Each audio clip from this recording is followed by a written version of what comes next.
My guest at this time is Chris Jacobs. He is the author of The Case Against Single Payer. He's also a senior correspondent with The Federalist. We want to get his reaction to House Republicans, currently in the minority, of course, saying that they plan to run in 2020 on promises of reducing the national debt and fully repealing Obamacare. And Chris, thanks so much for being with us. Thanks for having me. Well, these promises sound very familiar, and they should, because they've been the promises from the House Republicans probably since the 2010 cycle at least. Of course, in 2016, they got the House, they got the Senate, they got the White House.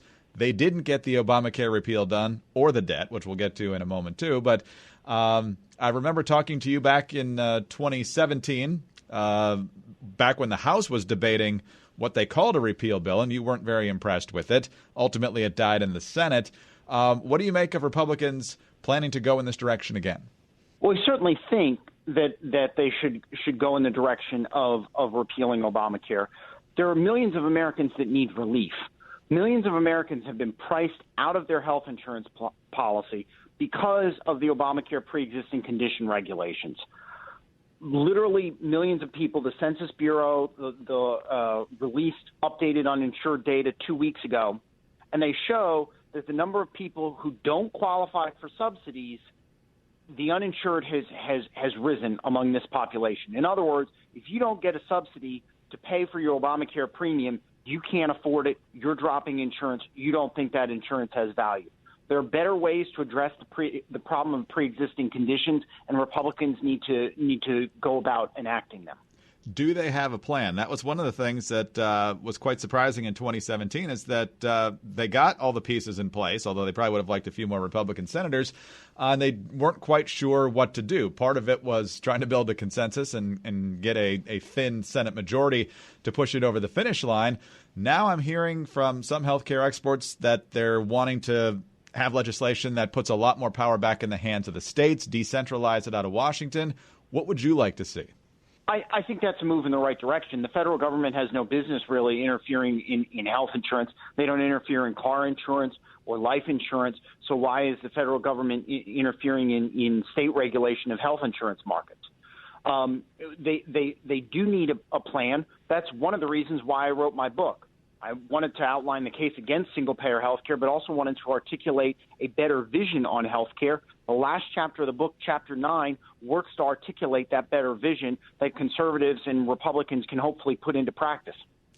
Real quickly, what are the most important bullet points there? What are the keys to having a quality health care system that people can afford where the government's not involved as much as it is now? Sure. We need better solutions for pre-existing conditions, as I mentioned. We need to get the incentives right. Problem with healthcare, why healthcare is so expensive, is everybody's great at spending everybody else's money. We need to realign the incentives to make sure that we're getting the most efficient care possible. And thirdly, we need to make sure we have a strong and stable and secure safety net for the future. Millions of Americans expect Medicare to be there for them when they retire. Rather than dumping everybody into a single-payer $30 trillion scheme, we need to make sure that we have a safety net available for the most vulnerable and those who need it most. I remember talking with former Senator and Dr. Tom Coburn. He says one of the best ways to bring down costs is very simple.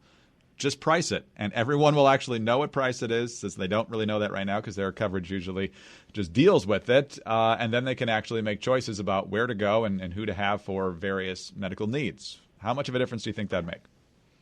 That's certainly important, but the other problem is you need to get the incentives right, because if everybody thinks that insurance is paying for their care, they don't think it won't matter to them whether they spend $20 or $120 to go to the doctor. And so this is the problem in terms of realigning the incentives. Transparency is part of that, absolutely. But it also means realigning the incentives so we get some of the third-party payment out of the healthcare system. Obviously, if you have a heart attack, you're diagnosed with cancer, somebody's going to need to pay those bills. But ordinary medical expenses, if you have a transparent system and people are paying out of their own pockets for that rather than trying to spend as much as they can of somebody else's money, that's the most efficient system out there. We're talking with Chris Jacobs. The book is The Case Against Single Payer. He's also a senior correspondent with The Federalist. One of the things that we've also discussed here, Chris, and I'm guessing you get into it in your book as well, and that is the distinction some of the Democrats are trying to make in the presidential campaign right now. Some of them want to go single payer, Medicare for all, they call it. Others are saying, no, we need to give folks the choice to keep their private insurance if they like it. So they want the public option, which is basically a Medicare option for folks who don't like their private coverage options. But we've been talking to some folks who say that ultimately that's just a slippery slope to single payer. What's your take? That's exactly right. I spend an entire chapter of my book talking about how this is the camel's nose approach to single payer, that it is a slippery slope. And the debate amongst them is really more tactical than strategic or philosophical. Do we want to take away everybody's health care in one fell swoop, or do we want to take away everyone's health insurance over time? And the folks like Joe Biden or Pete Buttigieg, they support taking people's health insurance more slowly over time. Buttigieg put out his health care plan. He says Medicare for all who want it, and this is a way to give people choices. And on the one hand, he says give people choices. On the other hand, he says, well, this could be a way to single payer. Well, that's telling everybody what the outcome he wants. And he will rig the system to make sure that he gets the outcome that he wants, which is single payer. So really, this is kind of a smoke and mirrors approach that the government plans in these various proposals would have huge structural advantages, and I outline them in the book, such that private insurance wouldn't be able to compete. This is sabotaging private insurance to get the government running all of healthcare just a little bit more slowly than Bernie Sanders. Important context there, given the state of the debate, especially on the Democratic side. Lastly, Chris, this is more of a political question than a healthcare policy question, but how well do you think this message is going to resonate for Republicans? Yes, folks would like to see smaller deficits and a reduced debt. They'd also like to see more affordable quality healthcare. But given that Republicans said they'd do this in the 2016 campaign, and then when they had control, the debt got worse, and they didn't get it done on repealing Obamacare, how much incentive is there for the voters to believe them this time, do you think? Well, the American people believe in the power of redemption and the value of second chances.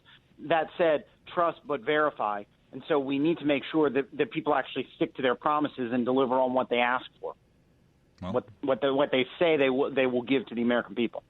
We'll certainly be watching. A lot of time to go and a lot of important races to watch. Chris, thanks very much for your time today. We appreciate it. Sure thing.